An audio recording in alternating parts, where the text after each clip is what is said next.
കനത്ത കാറ്റിലും മഴയിലും ന്യൂയോർക്ക് നഗരം സ്തംഭിച്ചു. യുഎസിൻ്റെ കിഴക്കൻ മേഖലയാണ് ശക്തമായ കാറ്റും മഴയും ബാധിച്ചിരിക്കുന്നത്. ഫിലാഡൽഫിയ മുതൽ ന്യൂയോർക്ക് നഗരം വരെയുള്ള തിരക്കേറിയ ഹൈവേയിൽ വെള്ളം കയറി. ഇതോടെ വാഹനഗതാഗതം താറുമാറായി. ശക്തമായ കാറ്റും മഴയും മേഖലയിലെ വിമാന സർവീസുകളെയും ബാധിച്ചു. വെള്ളപ്പൊക്കം രൂക്ഷമായതോടെ റോഡുകൾ അടച്ചു. മേഖലയിലുടനീളം ട്രെയിൻ ഗതാഗതവും താറുമാറായി. റെയിൽവേ സ്റ്റേഷനുകൾ വെള്ളത്തിനടിയിലായി. ട്രാക്കുകളിലും വെള്ളം കയറി. ട്രാക്കുകളിൽ വെള്ളം കയറിയതിനെ തുടർന്ന് ഫിലാഡൽഫിയയ്ക്കും വിൽമിംഗ്ടണിനും ഇടയിലുള്ള ട്രെയിൻ ഗതാഗതം നിർത്തിവെച്ചു. പെൻസിൽവാനിയയിൽ കനത്ത മഴയാണ് രേഖപ്പെടുത്തിയത്. ക്വീൻസിൽ ബേസൈഡ് ലോങ് ഐലൻഡ് റെയിൽ റോഡ് സ്റ്റേഷനിലെ ട്രാക്കുകളിൽ വെള്ളം കയറി.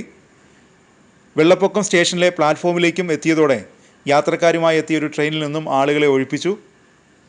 മേഖലയിലുടനീളം 1 മുതൽ 3 ഇഞ്ച് വരെ മഴ പെയ്തതായി ന്യൂയോർക്കിലെ നാഷണൽ വെതർ സർവീസ് അറിയിച്ചു. ക്വീൻസിലും നസാവു കൗണ്ടിയിലും 3 ഇഞ്ചിൽ കൂടുതലും സഫോക്ക് കൗണ്ടിയുടെ തെക്ക് മധ്യഭാഗത്ത് 5 ഇഞ്ചിൽ കൂടുതലും മഴ ലഭിച്ചതായി വെതർ സർവീസ് അറിയിച്ചു.